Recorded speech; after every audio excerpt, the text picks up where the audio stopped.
In this short video, I shall be taking you through the concept of a genetic population bottleneck. Okay, so generally speaking, a bottleneck is like an obstacle, or when you just imagine when you have a situation where so much water is going to have to pass through a smaller pipe. That contraction there constitute a bottleneck. When you have so much traffic trying to go through a very narrow road, that's like a bottleneck. Okay, so in genetics, we also have what we call a population bottleneck.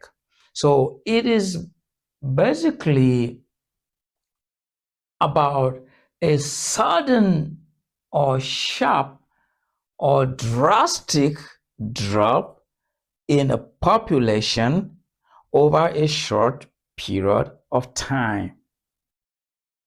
This is just the concept of population bottleneck. So when a population suddenly drops, contracts within a very short period of time, what you have is called a population bottleneck, because the surviving individuals, they are going to be very sharply different from the initial population in terms of allele frequency. Some alleles might even be wiped off completely. They may not be represented anymore. Then there will just be a different shift. There will be a new orientation, new frequencies, new distributions, okay, among the population. And then some of the factors that can bring about this, there are stuff like epidemic. If there's an outbreak of a disease of widespread magnitude, intensity, and it wipes out such a large number of animals, maybe 98% of the population is wiped off. That is a typical example of population bottleneck. And mind you, in a true population bottleneck, the chances of survival of any one individual animal in the population has nothing to do with its genetic makeup. Your genetic makeup confers no advantage to you.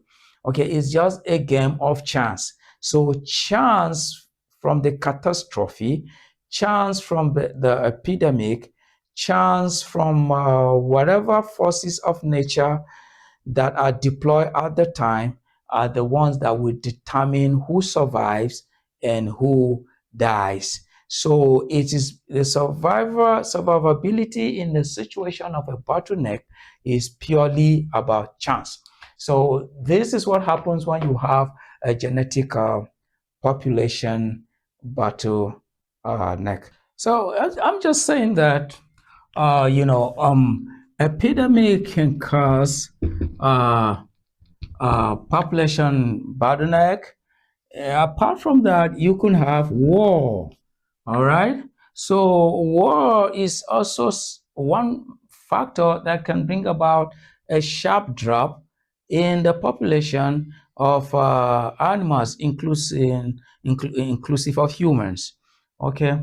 I remember while carrying out my PhD research on African chickens across a number of countries on the continent.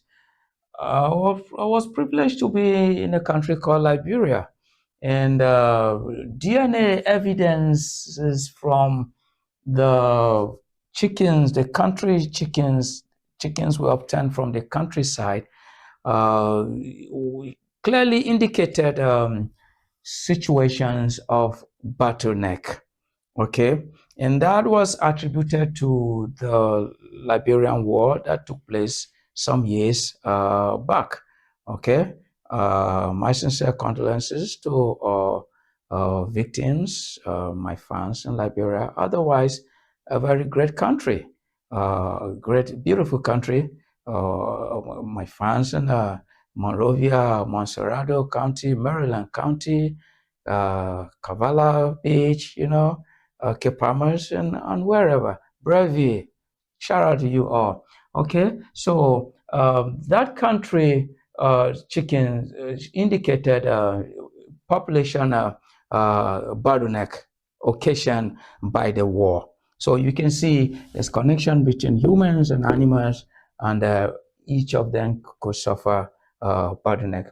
And in addition to that, you could have other natural disasters. Okay, there could be natural disasters. I know war is man-made, so there could be also be natural disasters. There can be a storm, a hurricane, a tsunami that can just wipe out nearly all the population of any group of organisms in a habitat.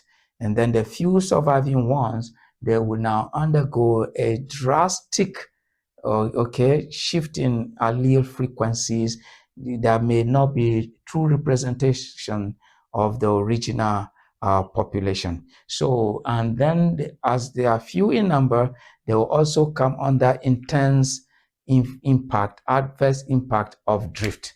So these are some of the consequences of population bottleneck. Do not forget to like the video and share and drop your comments and subscribe to the channel. Thank you.